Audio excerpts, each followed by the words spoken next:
사랑의 아버지 하나님 감사합니다. 오늘 제가 주님의 십자가 복음을 들고 이 자리에 섰습니다. 제가 주님께 계시받은 그대로 더하거나 빼지 말고 그대로 전할 수 있도록 인도하시고 받는 우리 그리스도인들도 주님께서 말씀하신 그대로 더하거나 빼지 말고 받을 수 있도록 전하는 전하 받는 우리 그리스도인들을 위해 주님께서 은혜를 내려 주시옵소서. 모든 말씀 우리 주 예수 그리스도 이름으로 기도드립니다. 아멘. 자, 그러면 첫째 슬라이드 볼 때 본 말씀 읽겠습니다. 일어서 주시기 바랍니다. 본 말씀은 마가복음 3장 28에서 29절입니다. 마가복음 3장 28에서 29절입니다. 진실로 너희에게 내가 이르노니 모든 죄들과 그들이 신성모독한 어떤 신성모독들이든지 사람의 아들들에게 면제될 것이나 누구든지 성령을 향해 신성모독한다면 영원히 면제를 갖지 못하니 그는 영원한 죄의 법적 책임이 있느니라. 자, 다 앉아주시기 바랍니다. 오늘도 어, 계속해서 기자 출신의 무신론자인 윌리엄 헨리 버가 1860년에 출판하여 현재까지 많은 자연인들에게 읽히고 있는 Self-Contradictions of the Bible, 즉 성경의 자가당착들이라는 책에 기재된 144개의 문제들을 풀어가며 자연인들의 눈에 모순으로 보이고 다른 복음이 잘못 가르치고 있는 것들을 그 양의 계시를 통해 제대로 된 십자가 복음으로 선포하겠습니다. 버가 57번째 성경을 자아당착으로 제기한 것은 용서받지 못할 죄가 있느냐 혹은 없느냐입니다. 먼저 용서받지 못할 죄가 있다입니다. 한번 읽어드릴게요.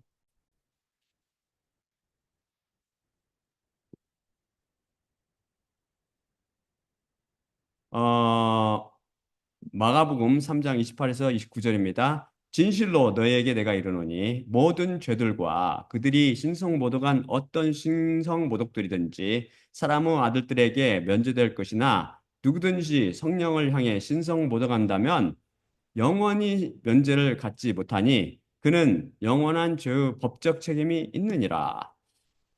용서받지 못할 죄가 없다. 보여드릴게요. 음, 사도행전 13장 38에서 39절입니다. 그러므로 남자 형제들아 그것이 너희에게 알려져야 하니 이분을 통해 너희에게 죄들의 면제가 공포되고 있으며 또한 모세의 율법에 의해 너희가 의롭다 인정받지 못했던 모든 것들로부터 이분에 의해 믿는 자마다 의롭다 인정받게 되느니라. 음, 여러분은 이미 죄가 무엇이고 의가 무엇이며 죄의 정의가 어떻게 되고 의인의 정의가 어떻게 되는지 잘 알고 있습니다. 우리는 도덕책의 정의나 철학 혹은 신학의 정의가 아닌 오직 성경으로 그 원칙에 의해 성경적인 정의를 알고 있어야 합니다. 먼저 우리의 모든 행위의 시금석, 곧 우리의 행위가 의로운 행위인지 죄악된 행위인지를 판단하는 기준이 무엇이죠? 바로 율법, 곧 하나님의 말씀입니다. 율법에 비추어 어떤 행위가 의인지 죄인지 분별해 내는 것이죠. 왜냐하면 의란 율법을 지키며 이것을 만족시키는 것이고 죄란 율법을 깨거나 이것을 기준에 미달하는 것이기 때문입니다. 그래서 우리 인간들은 장차 율법, 곧 하나님의 말씀에 따라 심판받을 것이라고 이미 여러 차례 살펴봤죠. 성경적으로 의란 하나님께서 성경을 통해 인간에게 주신 1663개의 모든 계명을 항상 하나님께서 명령하신 그대로 곧 그분의 기준에 따라 온전히 곧 완벽히 지키는 것이고 죄란 이것을 일평생 살면서 단 하나라도 깨는 것을 의미합니다. 도덕책이나 다른 복음이 전하는 인간의 제멋대로 기준에 절대 속지 마세요. 하나님의 죄와 의의 정의와 개념은 인간의 것들과 완전히 다릅니다. 여러분의 대부분의 사람들은 자신만의 죄와 의 기준을 갖고 있어서 그것에 자기 자신을 비추어 봐서 그래도 자기 자신은 괜찮은 사람이라고 착각하며 살고 있습니다. 다음 슬라이드 제가 읽어드릴게요. 잠언 14장 12절 16과 16장 25절입니다. 음,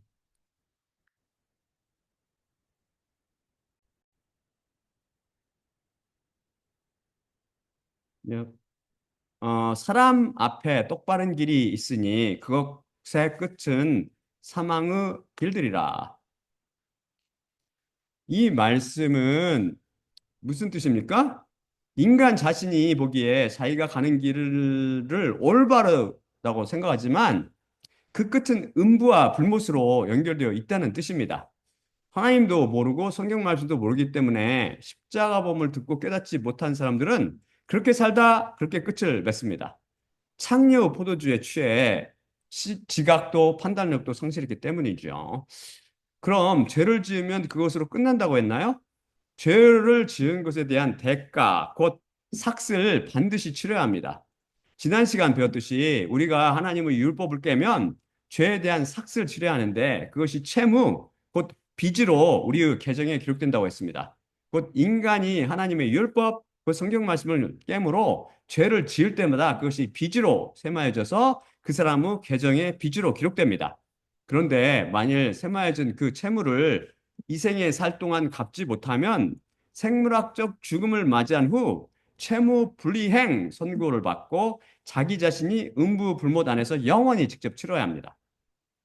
이 빚, 곧 죄를 지은 것에 대한 대가, 간략히 죄의 삭을 치르려면 두 가지 방법이 있다고 이미 배웠죠. 두 가지 방법. 첫째는 자신의 영혼으로, 즉 자신이 피 흘려 죽어 음부와 지옥에서 영원히 치르는 것입니다.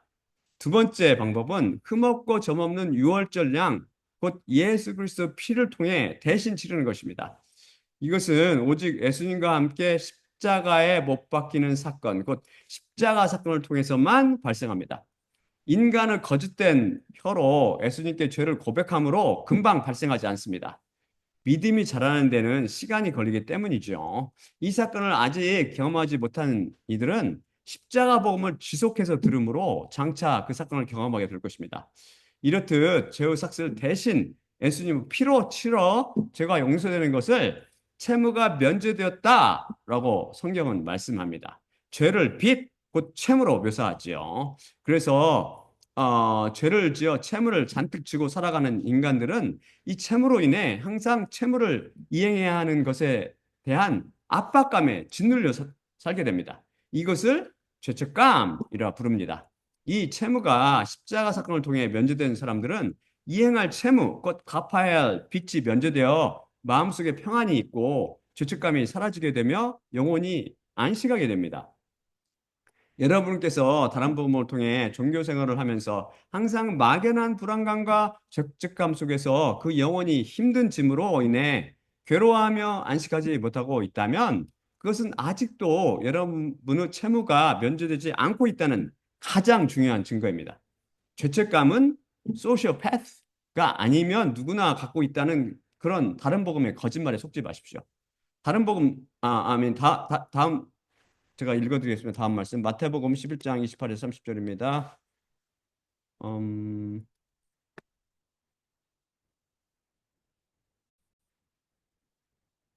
성경 말씀만 믿으십시오. 성경 말씀. 제가 전한 십자가복음을 통해서 성경 말씀만 믿으시라고요. 수고하고 짐진 모든 자들은 나를 향해 오라. 그러면 너희를 내가 안식하게 하리라. 내 멍에를 너희 위에 지고 나로부터 배우라. 나는 겸손하고 마음에 가식이 없기 때문이니 그리하면 너희 영혼의 안식을 너희가 발견할 것인데 내 멍에는 쉽고 내 짐은 가볍기 때문이니라. 이런 기본 지식을 갖고 있으면 오늘의 본문 말씀을 축자적으로 번역한 제 번역이 더 잘 이해될 것입니다. 한번 살펴볼까요? 진실로 너에게 내가 이르노니 모든 죄들과 그들이 신성모독한 어떤 신성모독들이든지 사람의 아들들에게 면제될 것이나입니다. 즉 인간이 지은 모든 죄, 심지어 신성모독죄도 그것이 빚으로, 즉 채무로 계산되겠지만 모든 죄를 용서하는, 즉 모든 죄에 대한 삭슬 예수님의 피로 치러서 모든 채무를 갚아주는 십자가 사건을 통해 면제될 수 있다는 것입니다. 쉽게 말해 어떤 죄를 지었어도 그 죄가 십자가를 통해 용서된다는 고마운 말씀이지요. 그런데 다음 말씀이 예외 사항이 있음을 증언합니다.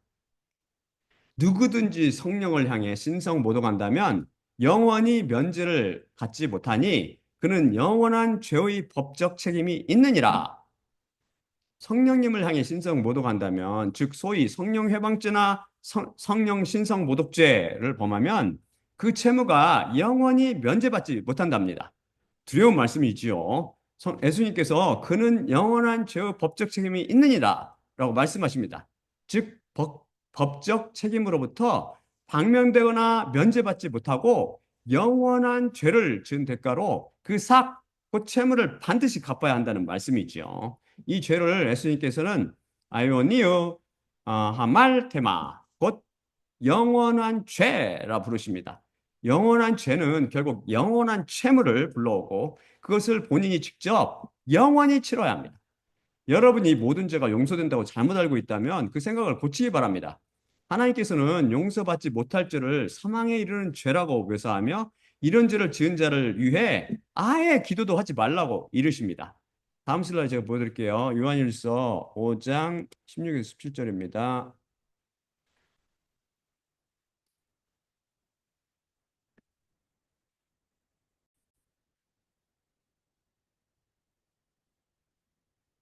누구든지 그의 형제가 사망에 이르지 아니하는 죄 짓는 것을 보거든 구하라.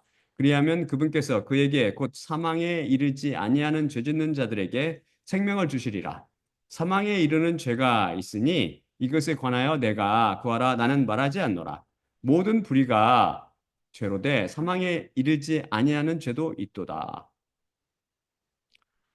우리는 제 118강 그래서 사사 시대에 살던 제사장 엘리와 그 두 아들 홈니와 비느하스를 예로 들어 그들의 임한 무서운 저주에 대해 배웠죠.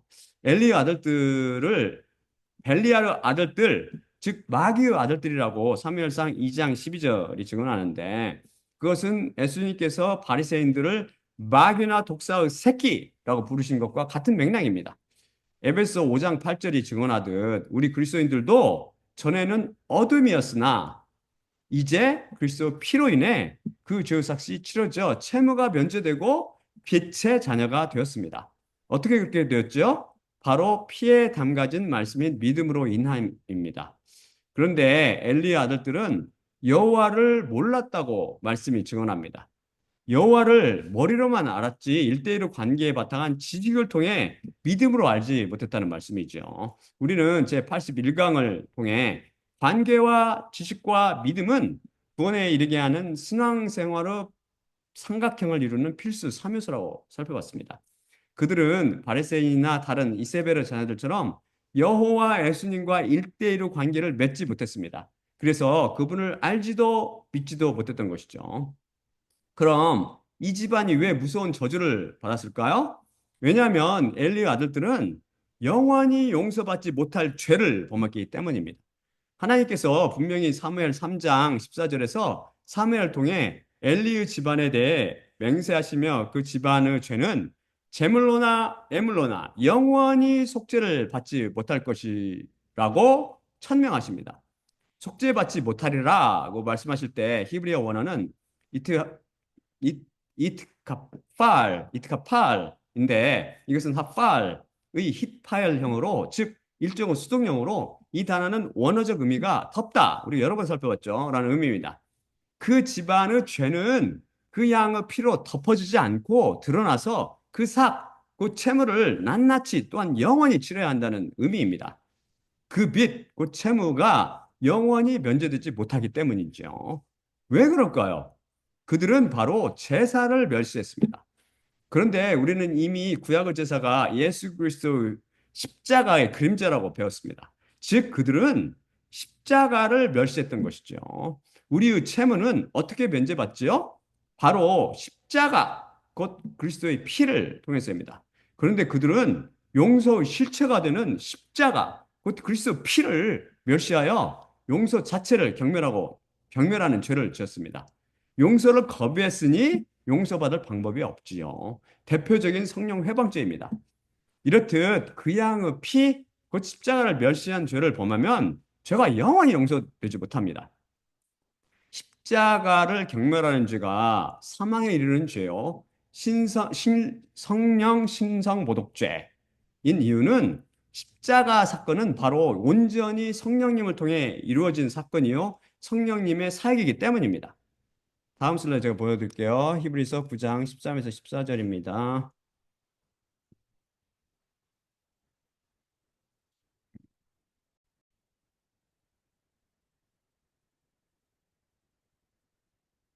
왜냐하면 만일 숫 염소들과 황소들의 피와 부정한 것들에 뿌린 암송아지의 피가 성결하게 하여 육신의 정결함에 이르게 한다면 영원하신 성령님으로 말미암아 흠없는 자기를 하나님께 드린 그리스도 피가 얼마나 더 우리의 양심을 죽은 행위에서 정결하게 하고 살아계신 하나님을 섬기게 하지 못하겠느냐.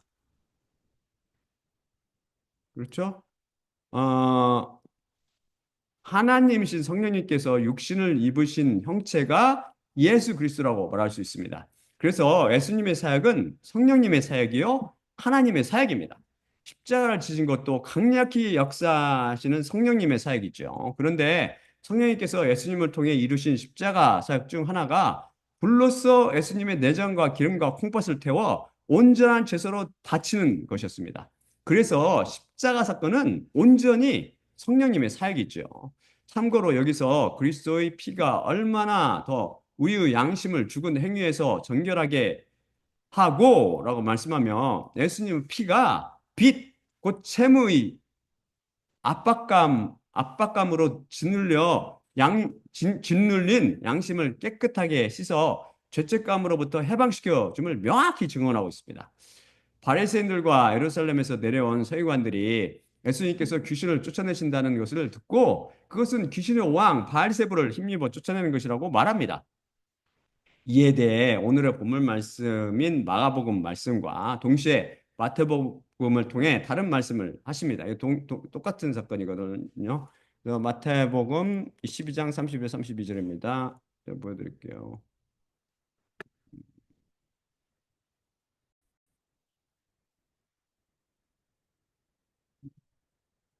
그리고 너희에게 내가 이르노니 모든 죄와 신성모독은 사람들에게 면제될 것이나 영의 신성모독은 면제되지 않으리라.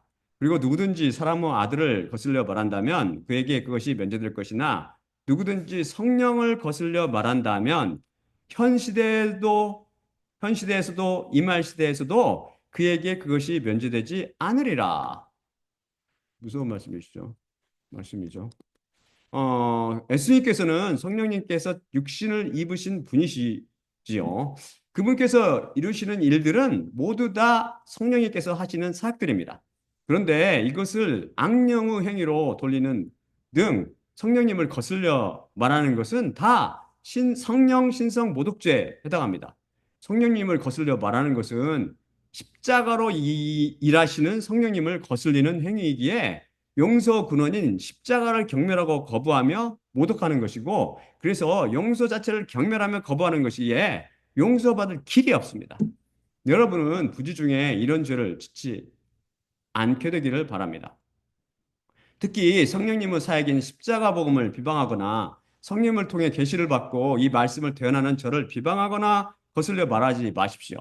이단 교주가 이단 성도들을 위협하는 것이 아니니 심각하게 받아들이기 바랍니다. 그래서 사람들이 죄를 짓는 것을 사전에 방지하기 위해 유튜브에서 커멘트 기능을 불활성화 시켜버렸죠. 그럼 벌가 용서받지 못할 죄가 없다고 인용한 사도행전 13장 38에서 39절은 어찌 된 것인가요? 당연히 성경을 모르는 그가 혼동한 것이죠. 그것을 읽어보면 그러므로 남자 형제들아 그것이 너희에게 알려져야 하니 이분을 통해 너희에게 죄들의 면제가 공포되고 있으며 또한 모세의 율법에 의해 너희가 의롭다 인정받지 못했던 모든 것들로부터 이분에 의해 믿는 자마다 의롭다 인정받게 되느니라입니다. 벌과 혼동한 부분이 보이세요? 우리는 모세의 율법을 통해서 즉 그 율법을 지켜 행해서는 절대 하나님 앞에 의롭다 인정받을 수 없습니다. 율법의 그 모든 계명들 곧 이것을 항상 완벽히 하나님의 기준에 맞춰 지켜 행할 사람이 없기 때문이죠. 그런데 율법 모든 계명들과 요구를 완전히 지켜 행하신 예수님을 믿음으로 우리는 의롭다고 인정될 수 있습니다. 믿음의 비밀을 통해서 비록 우리가 율법을 완벽히 지켜 행하지 못했어도 행한 것으로 간주되기 때문입니다.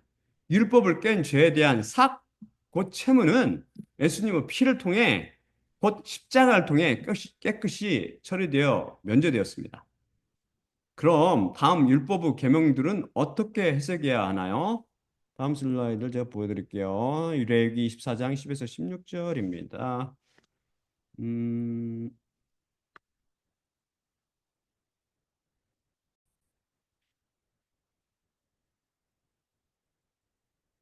그런데 이스라엘인 여자의 아들이 나갔는데 그는 이스라엘 아들 중에 사는 이집트인 남자의 아들이었더라. 그런데 진 안에서 그 이스라엘의 아들과 이스라엘인 남자가 싸웠더라. 그리고 그 이스라엘인 여자의 아들이 그 이름을 신성모독했고 저주했더라. 그러자 그를 모세한테 그들이 데려갔는데 그의 어머니의 이름은 슬로밋으로 단부족 디브리의 딸이었더라. 그리고 여호와 입에서 그들에게 분명히 말씀하게 하려고 감시 안에 그를 두었더라. 그러자 여호와께서 모세한테 말씀하셨으니 이르시되 그 저주한 자를 그 진에 대해 바깥을 향해 너는 데리고 나가라. 그리고 모든 자들은 아니면 모든 들은 자들은 그들의 손들을 그 머리 위에 얹을 것이요 모든 회중은 그를 돌로 쳐라. 그리고 이스라엘의 아들들한테 너는 말할지니 이르기를 누구든지 그의 하나님을 저주한다면 그 죄를 그는 져야 할지니라. 그래서 여호와의 이름을 신성모독한 자는 반드시 죽어야 하리니 회중은 반드시 그에게 돌을 던져야 하며 거류인이나 본토인이나 이름을 신성모독할 때 그는 죽임을 당해야 하리라. 어, 하나님께서 누구든지 그의 하나님을 저주한다면 그 죄를 그는 져야 할지니라 라고 말씀하셨는데 이 율법의 계명을 깬 죄는 예수님께서 말씀하신 성령 신성 모독죄처럼 들립니다. 그렇다면 이런 죄를 지은 자는 그 죄의 삭슬 음부와 지옥에서 영원히 치러야 하나요? 즉, 이 죄는 십자가의 피로 면제되지 못하는, 다시 말해 용서받지 못하는 죄인가요? 그렇다면 바울이 사도행전 13장 38에 39절을 통해 증언한 모세의 율법에 의해 너희가 의롭다 인정받지 못했던 모든 것들로부터 이분에 의해 믿는 자마다 의롭다 인정받게 되느니라 라는 말씀과 서로 모순이 됩니다. 모세의 율법에 의해서도 죄가 용서받지 못하고 또한 십자가 피로도 죄가 용서받지 못한다면 바울의 말이 거짓이 되기 때문이죠. 레위기를 통해 그 이름 및 하나님의 이름이라고 말씀하셨을 때 이름은 누구의 이름이죠? 하나님의 이름입니다. 구약 시대에는 하나님의 이름이 예호바, 곧 여호와로 알려져 있었고 신약 시대를 통해 그분의 이름이 바로 예수라는 것이 드러나게 되었다고 이미 배웠죠. 특히 정관사 그는 예수님을 의미할 때 쓰곤 한다고 배웠습니다. 그래서 그 이름을 그가 저주했다고 나왔죠. 해방했다고, 아, 요구했다고 저주. 어, 그래서 레위기에서 하나님이나 하나님의 이름을 신성 모독한다는 것은 바로 여호와 예수 그리스도나 그분의 이름 예수를 신성 모독한다는 의미입니다. 그래서 이 죄는 예수님께서 분명히 말씀하셨듯이 누구든지 사람의 아들, 예수님을 가리키는 거죠,를 거슬려 말한다면 그에게 그것이 면제될 것이나에 해당되어 그 죄는 예수님의 피로 용서될 수 있습니다. 사실 구약에서는 성령님의 존재가 사람들의 눈에 감춰져 있었습니다. 그래서 구약의 그림자 속에 묻혀 사는 유대 교인들은 지금도 성령님의 존재를 인정하지 않습니다. 그들은 성령님을 하나님의 한 측면인 신성한 힘 또는 능력으로 이해하며 별도의 인격체나 존재로 인정하지 않습니다. 성령을 애언, 창조, 영감의 행위에서 하나님의 영향력, 인도, 그리고 세상에 대한 임재를 나타내 준다고 주장하죠. 쉽게 말해 유대교에서는 삼위일체를 거부하며 성령을 하나님 자신과 동등하거나 분리된 존재가 아닌 하나님의 능력의 현현, 즉 능력의 나타남으로 여깁니다. 인격체로 취급하지 않죠. 받아들이지 않죠. 그래서 율법을 통해 성령 신성 모독죄가 무엇인지 계시되지 않고 있었습니다. 신약을 통해 예수님께서 오셔서 본체이신 분이 그것을 밝히 드러내어 가르쳐 주신 것이죠. 성경 말씀은 살펴볼수록 놀라우며 그 속에서 절대 모순이나 오류를 찾아낼 수 없는 신비한 말씀입니다. 모순이나 오류가 있다면 그것은 자연들의 혼동일 따름이죠. 요즘 미국에서 살다 보면 TV나 비디오 혹은 사람들과 대화를 통해 오 마이 갓이라든지 심하게는 크라이스트, 지저스 크라이스트 환자를 대보다 보면 그런 말을 쫙 하거든요. 참 기가 막 욕을 자주 듣게 됩니다. 이것들은 다 하나님의 이름을 헛되이 부르는 죄에 해당하거나 더 나아가 여호와 예수 그리스도 이름을 저주하는 죄에 해당합니다. 사람들은 이것이 얼마나 큰 죄인지 전혀 모르며 입에 담기를 두려워하지 않지요. 비록 이 죄와 그로 인해 발생한 채무는 예수님의 피에 의해 면제될 수는 있으나 회개하지 않는다면 자신이 음부와 불못해서 영원히 치러야 할 것입니다. 그리스도인 여러분은 이런 말을 절대 입에 담지 마세요. 버가 58번째 성경의 자가당착이라고 혼동한 것은 인본주의자들이 혼동한 것과 같은 것으로 사람이 다른 동물보다 먼저 창조되었나요? 아니면 나중에 창조되었나에 관한 것으로 창세기 1장과 2장 순서가 서로 맞지 않다고 생각한 것입니다. 이에 대해서는 제 165강에서 속시원히 해결해 드렸으니 그 설교를 다시 들어보세요. 버가 59번째 성경의 자가당착이라고 주장한 것은 파종기와 추수가 결코 쉬지 않았나요? 7년 동안 그쳤나요? 에 관한 것입니다.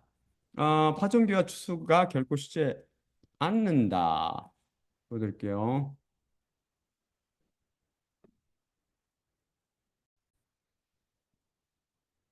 음, 땅의 모든 날들까지 씨와 추수와 추위와 더위와 여름과 겨울과 낮과 밤이 쉬지 않으리라. 창세기 8장 22절 말씀이죠. 그리고 파종기와 추수가 7년 동안 그쳤다. 음, 이것은 창세기 41장 54에서 57절과 45장 6절입니다. 그리고 요셉이 말했던 것처럼 기근의 7년이 오기 시작했고 모든 땅들 안에 기근이 있었으나 이집트 모든 땅 안에 양식이 있었더라. 그리고 이집트 모든 땅이 굶주렸고 그 백성이 파라오한테 양식을 위해 외쳤더니 파라오가 모든 이집트에게 말했으되 요셉한테 너희는 가리니 그가 너희에게 말하는 것을 너희는 행할지니라. 그리고 그 기근이 그 땅의 모든 면 위에 있었는데 요셉이 그것들 안에 있는 모든 것을 열었고 이집트를 위해 그가 샀으니 그 기근이 이집트 땅 안에 심했더라. 그리고 온 땅이 요셉한테 사기 위해 이집트로 왔는데 그 기근이 온 땅 안에 심했기 때문이더라. 중약 이것은 그 땅 내부에 있을 그 기근의 2년이니 기경과 추수가 없을 5년이 아직 남았기 때문이니이다. 어, 벌가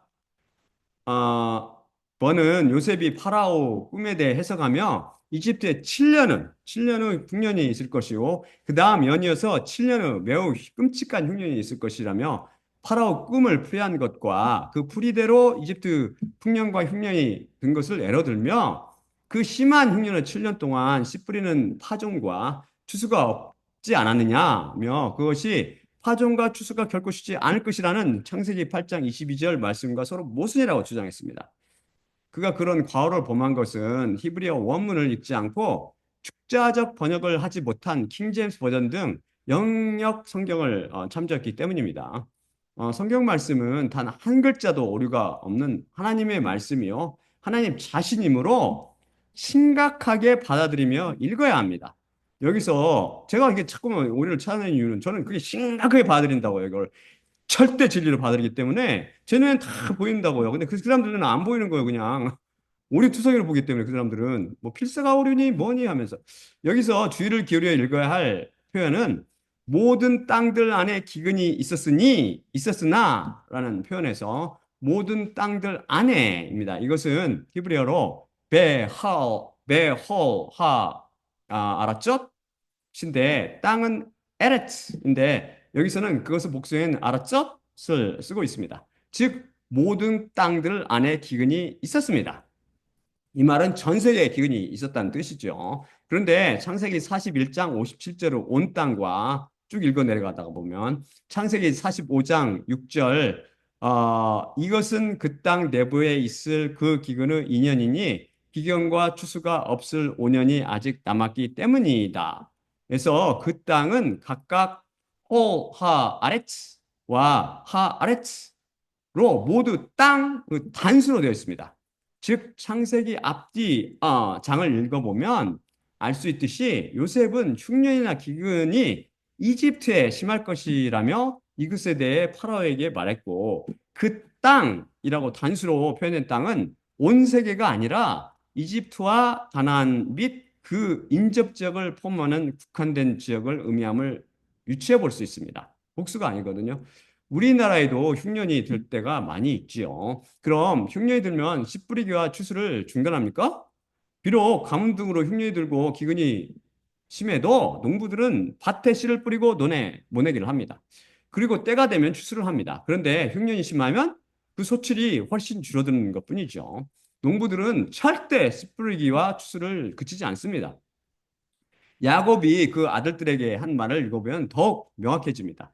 요셉이 자기 아들인 줄 모르고 그를 만나러 야곱 아들들이 이집트로 떠날 때 가나안 땅의 수산물인 향품들과 모략과 피스타치오와 아몬드 등을 가지고 가라고 이릅니다.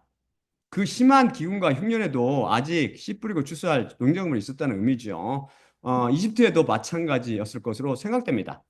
주식으로 이용하는 쌀이나 밀, 콩 등이 가장 커다란 타격을 받아서 기경과 추수가 불가능했을 것으로 추정됩니다. 창세기 말씀을 한 글자 한 글자 진리로 받아들이며 심각하게 읽어보면 모든 땅들 안에 즉 전 세계 기근이 있었으나 특히 이집트와 가나안 땅과 그 주위 땅에 그 땅 극심해서 심지어 주된 농작물에 대해 기경과 추수 곧 밭을 갈아 땅을 갈아 씨를 뿌리며 수확을 거두리는 추수를 못할 지경으로 심했습니다. 하지만 다른 땅에서는 그것이 그 땅, 곧 이집트와 가나안과 그 주변의 땅처럼 심하지 않아 파종과 추수가 절대 그치지 않았습니다. 수확량이 줄었을 따름이죠. 만일 그렇지 않았다면 온 인류가 기근으로 굶어 죽었을 것입니다. 또한 이집트와 가나안 땅에서는 주된 농작물이 아닌 일부 나쁜 날씨에 강한 농작물에 대해 씨 뿌리고 수확하는 것도 그치지 않았을 것으로 추정됩니다. 여하튼 지구상에 씨 뿌리고 수확하는 것이 쉰 해가 전혀 없었고 없으며 예수님께서 지상으로 강림하실 때까지 없을 것입니다. 왜냐하면 성경 말씀, 곧 하나님의 말씀은 단 한 글자도 땅에 떨어지지 않고 반드시 이루어지기 때문입니다. 참고로 여기서 창세기 41장 56절 그리고 그 기근이 그 땅을 모든 면 위에 있었는데 요셉이 그것들 안에 있는 모든 것을 열었고 이집트를 위해 그가 샀으니 그 기근이 이집트 땅 안에 심했더라. 그래서 그가 샀으니를 모든 번역 성경들이 그가 팔았으니 거꾸로 팔았으니로 번역했습니다. 이성으로 판단해서 요셉이 샀다고? 곡물을 팔았겠지. 필사가 오류일 거야. 에라! 말이 되게 뜯어 고치자. 라면 원문을 변경시켜 버렸습니다. 여기서 제가 그가 샀으니로 번역한 히브리어는 to buy, 즉 사다라는 뜻의 동사 샤바, 그 칼동사형입니다. 이것이 팔다라는 뜻을 가지려면 이것이 칼동사형이 아니라 히필 동사형이야 하는데 히필 동사야 하는데 제가 가진 모든 히브리어 사물을 제가 다 뒤져봤거든요. 제가 이때도 이거 왜 갑자기 샀다는 말이 나오지? 하면서 저도 선생님은 조명 없이는 뭐 이해 못하죠. 저도 뭐 제가 뭐 별거입니까? 저도 그래서 찾아보니까 전부 히필 정제로 된 사벌은 단 하나도 없었습니다. 즉 사다가 맞다는 의미죠. 그럼 요셉이 이집트를 위해 곡물을 샀나요? 곡물을 팔았잖아요. 아닙니다. 그는 첫째, 사람들에게 곡물을 주고 돈을 샀습니다. 돈을 샀다는 의미가 이상하게 들릴지 모르지만 물물 교환 시대에서는 당연한 이야기입니다. 둘째, 쭉 읽어 내려가다 보면 시간이 지나며 기근이 지속되자 곡물을 그들한테 주고 이집트 사람들한테 뭘 샀냐면 땅을 샀습니다. 이번에는 땅을 샀어. 셋째로 나중에는 이집트인들이 자신들을 사서 노예로 삼으라며 몸을 팔고 곡물을 사갔습니다. 즉 요셉이 사람들을 산 것이죠. 이제 이해 가죠. 그래서 그가 샀다는 말이 정확히 맞아요. 자연들이 혼동하여 성경 말씀에 손을 대는 순간 말씀의 변개와 훼손이 일어납니다. 두렵고 안타까운 일이죠. 그래서 하나님의 계시 없이는 누구도 성경을 억지로 해석하려 덤벼들면 안 됩니다. 그냥 베레아 사람들처럼 아나크리노, 즉 열린 마음으로 성경 말씀을 읽으며 의문점을 주의 깊게 연구하기 바랍니다. 버가 60번째로 성경을 자가당착이라고 혼동한 것은 하나님께서 파라오 마음을 굳게 하셨느냐 아니면 파라오 자신이 스스로 마음을 굳게 하셨느냐 하는 것입니다. 처음은 하나님께서 파라오 마음을 굳게 하셨다. 읽어드릴게요.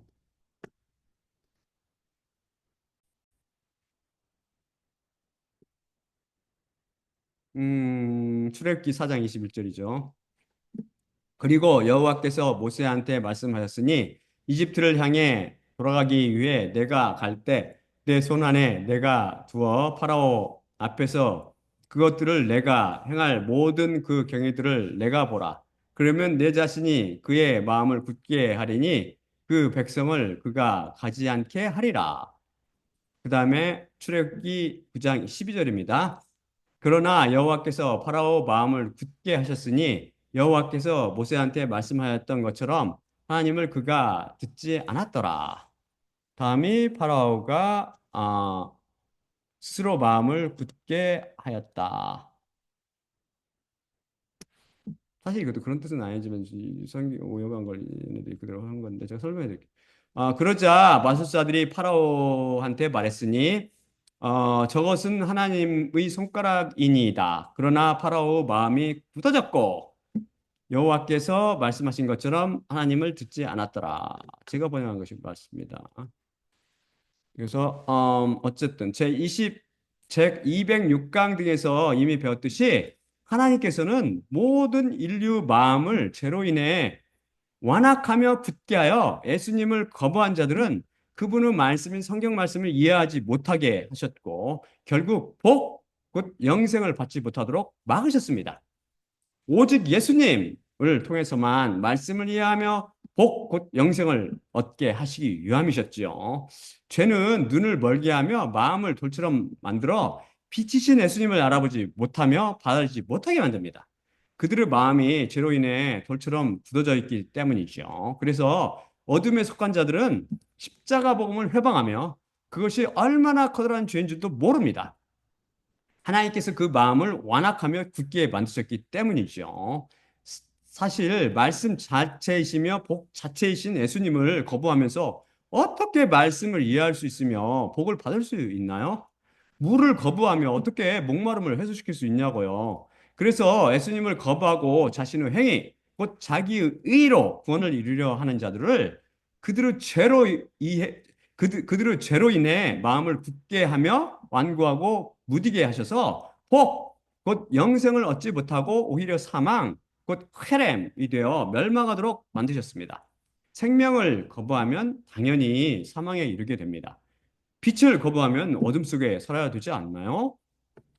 그 누구도 파라오뿐 아니라 하나님의 백성인 이스라엘도 복 자체이며 영생 자체이신 여호와 예수 그리스도를 거부하고 자기 의를 쫓아 살며 율법의 행위로 그것을 얻으려 하면 마음이 굳어지게 됩니다. 이것은 하나님의 법칙으로 즉 하나님께서 그렇게 만드신 것이죠. 결국 파라오나 이스라엘 사람들이 죄로 인해 마음이 굳어져서 복이요 영생이시며 의신 여호와 예수 그리스도 말씀을 거부하고 스스로 고집이나 행위로 자기 의를 이루려 할 때 망하게 됩니다. 그것은 비단 이 구절뿐 아니라 성경 전체가 증언하는 바입니다. 하나님의 말씀을 이해하거나 즉 영생을 얻는 것은 오직 예수님 한 분만을 통해서 가능하며 그분 외에 그 어떤 것도 창녀 포도주에서 깨어나 하나님 말씀을 이해하며 구원을 얻도록 해주지 못하며 결국 죄가 그들의 마음을 돌덩이처럼 굳게 하여 눈을 어둡게 하며 결국 사망에 이르게 되는 것입니다. 그래서 제의 노예인 파라오를 하나님께서 그 마음을 굳게 만드셔서 하나님의 말씀을 듣지 못하도록 하였습니다. 또한 이 죄가 그를 주관하여 스스로 마음을 굳게 하여 이집트 말사들이 아론이 땅의 흙을 쳐서 이로 만들자 라오스 이로 만들자 그것이 하나님의 손가락 곧 하나님께서 행하신 기적이라고 말해 저도 그 말을 듣지 못하게 했지요. 마음이 죄로 인해 굳게 되었기 때문입니다. 죄를 통해 인간의 마음을 굳게 만드신 것은 하나님이십니다. 하지만 우주 내에서 가장 작은 미립자로 알려진 그 쿼크죠. 쿼크나 렙턴, 그 움직인 하나하나조차 주관하시고 계시는 하나님께서는 당연히 인간의 마음을 읽으시며 그것을 때로 굳게 하시고 때로 부드럽게 하시기도 하십니다. 그렇지 않으면 아무도 구원 못 받잖아요. 그렇죠? 사실 하나님께서는 죄를 통해 인간의 마음을 굳게 하시거나 때로 간섭하셔서 일시적으로 어떤 일에 대해 마음을 굳게 하시거나 부드럽게 하시기도 하십니다. 이 둘을 모두 행하시는 하나님의 행위를 서로 자가당착이라고 부릅니까? 그것은 주권의 문제요. 조물주의 영향입니다. 피조물이 왈가왈부할 수 없지요. 그것을 인본주의 영향, 그 창녀 포도주에 취한 벌가 구별하지 못했지요. 굳은 마음을 녹여주실 수 있으신 분은 오직 하나님 한 분이십니다. 그분께 겸손히 나와 마음을 녹여달라고 구하십시오. 벌의 61번째 성경의 자장장은 이집트의 모든 가축들과 말들이 죽었느냐, 말들은 다 죽지 않았느냐는 것입니다. 그것을 제가 보여드릴게요. 이집트 모든 가축들과 말들이 죽었다. 음, 성경 말씀 그대로 받아들이지 못하면 이걸 혼동으로 여깁니다. 잘 들어보세요. 이게 혼동될 거리인지 아닌지. 음, 이게 출애굽기 9장 1에서 7절입니다. 죽었다면 죽은 거지 뭐.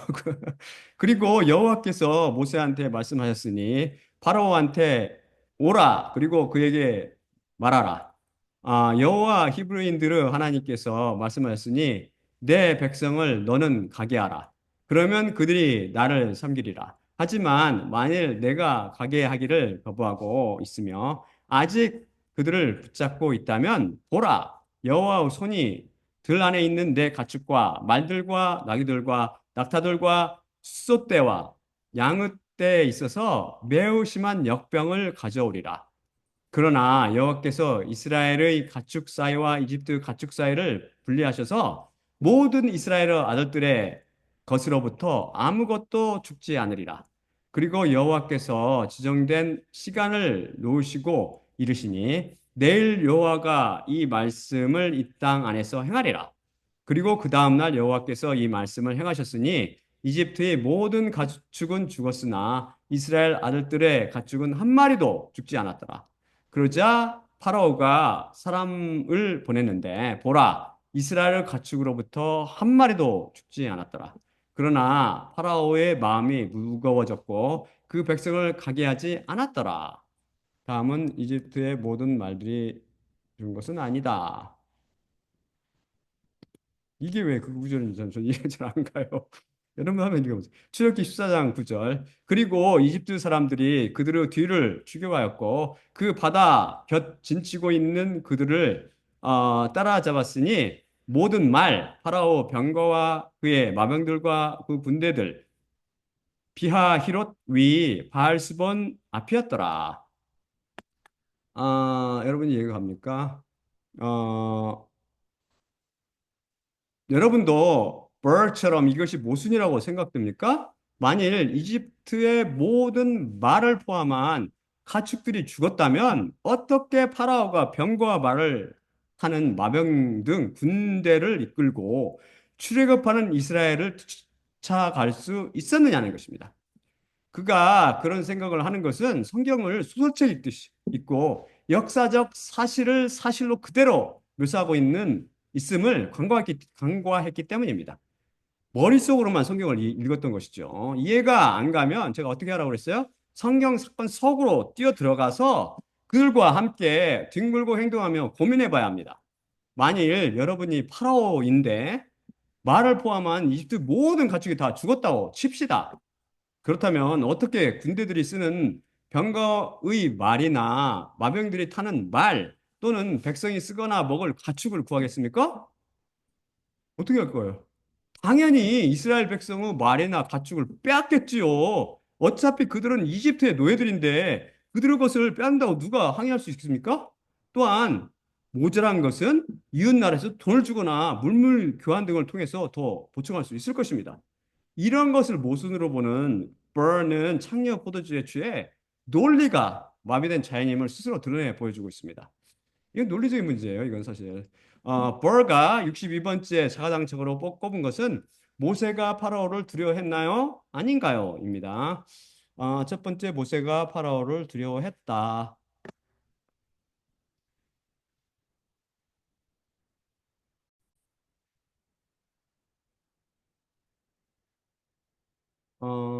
이것은 출애굽기 2장 14에서 15절과 23절, 4장 19절입니다.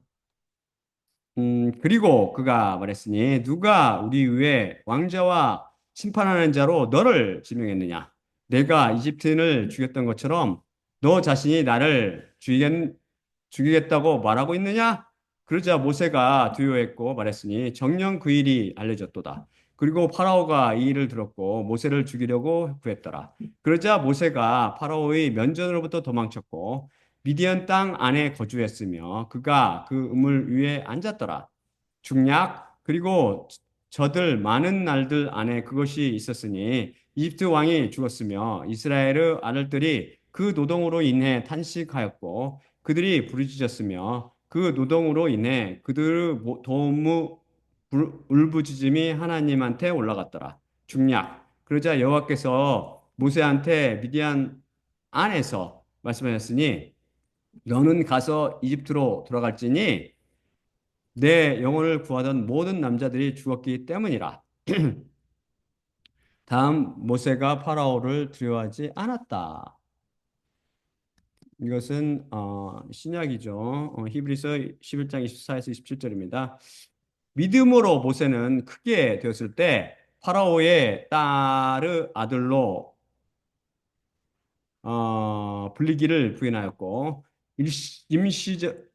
일시적인 죄의 향락을 받기보다 차라리 하나님의 백성과 함께 고난받기를 선택했으며 그리스도의 그리스도의 비난을 애굽의 보물들보다 더 큰 재물로 여겼으니 그가 보상하시는 분을 바라봤기 때문이라. 믿음으로 그 왕의 진노를 두려워하지 않고 이집트를 떠났으니 보이지 않는 분을 보고 있었기 때문에 흔들리지 않고 견디어 냈느니라. 이 둘이 모순처럼 보이세요? 벌 등 자연인들이 성경의 이런 기사들을 읽을 때 혼동에 빠지는 이유는 성경 말씀이 순서대로 기록되어 있고 첫째, 그것이 여기저기 흩어져 있다는 사실을 모르기 때문입니다. 또한 벌은 믿음이란 겨자씨처럼 살아 있어서 성장하는 것이라는 진리를 몰랐습니다.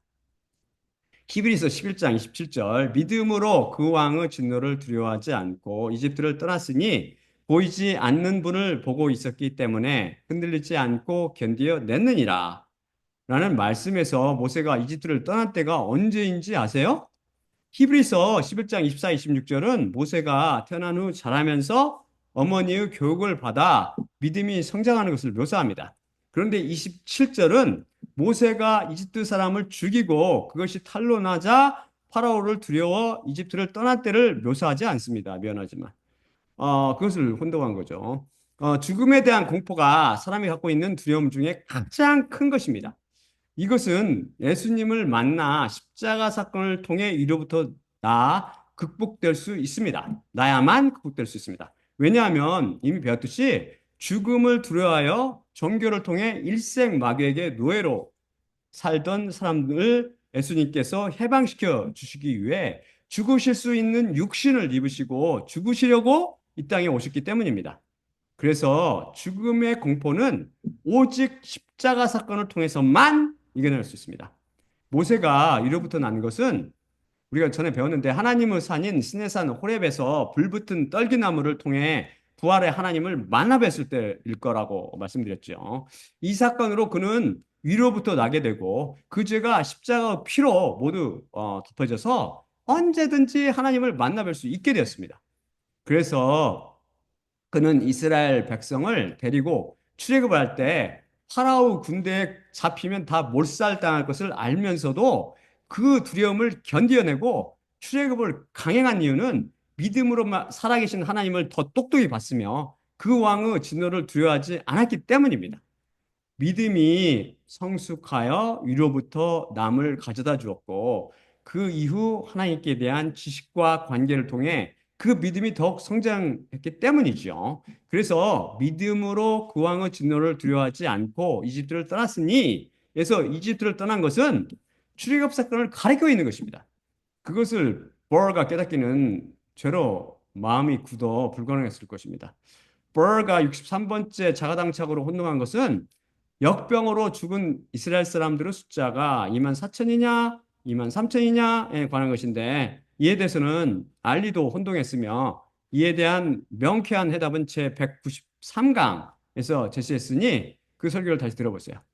그럼 마지막으로 고린도전서 11장 24에서 26절을 읽고 마치겠습니다. 오늘도 다시 한번 성경 말씀 속에는 절대 오류가 없고 오직 자연들의 혼동만 있을 뿐이라는 것을 확인할 수 있었습니다. 그렇죠? 마지막 음, 성경 말씀에는 오류가 있을 수가 없다고요. 있을 수가. 하나님 자신이 어떻게 결점이 있을 수 있어요? 내가 너희에게 전한 것은 주님께 받은 것이니 곧 주 예수님께서 잡히시던 밤에 떡을 취하시고 감사하신 후 떼어 이르시되 이것은 너희를 위하는 내 몸이니 이것을 행하여 나를 기억하라 하시니라. 19회 또한 그와 같이 잔을 취하시고 이르시되 이 잔은 내 피로 세운 새 언약이니 이것을 행하여 마실 때마다 나를 기억하라 하시니라. 그러므로 너희가 이 떡을 먹으며 이 잔을 마실 때마다 주님의 죽으심을 그분이 오실 때까지 전파할지니라. 예수님은 몸과 피로 상징되는 떡을 떼며 잔을 마실 때마다 십자가를 통해 우리의 채무를 면제해 주고 계시는 예수님만 바라봅시다. 또한 나의 십자가를 기억하고 내가 다시 올 때까지를 전파라. 고 말씀하신 예수님과 그분의 죽으심을 기억하고 전하며 여러분이 성령님을 통해 선포되는 십자가 복음에 귀 기울여 하나님 말씀을 경외함으로 성령 신성 모독죄에서 해방되기를 기도드립니다. 자, 그러면 제가 마지막으로 기도하고 마칠게요. 사랑의 아버지 하나님 감사합니다. 오늘도 말씀 주시면 감사합니다. 우리가 다시 오늘 말씀을 통해 배웠듯이 하나님은 정말 놀라우신 분이고 우리가 진정으로 두려워하실 분임을 우리는 다시 배웠습니다. 우리가 참으로 성령 신성 모독죄를 범하지 말도록 우리를 지켜주시며 우리 입술을 지켜주시고 또한 그런 죄를 범하는 자를 위해 기도조차 하지 말게 하옵시며 또한 그런 죄를 지지 않았지만 하나님을 모르고 욕하는 자를 긍휼히 여기사 그 죄를 덮어줄 수 있도록 우리가 십자가 복음을 전하기를 게을리하지 않게 하옵시고 특히 제가 깨어서 주님의 십자가 복음을 선포할 수 있도록 저에게 힘 주시고 은혜를 내려 주시옵소서. 또한 우리 그리스도 백성들 모두에게 주께 은혜를 주시사 이 살아있는 생명 말씀을 통해서 살아계신 당신을 통해서 한 사람 한 사람 위로부터 날 수 있도록 당신을 백성을 불러주시고 위로부터 나게 하시며 하나님의 백성이 이 세상 밖으로 나갈 때 빛과 소금으로 주님의 자녀들의 역할을 할 수 있도록 은혜를 내려 주시옵소서. 모든 말씀 우리 주 예수 그리스도 이름으로 기도드립니다. 아멘. 자, 그럼 아직 안 끝났습니다. 제가 끝나도록 하지요.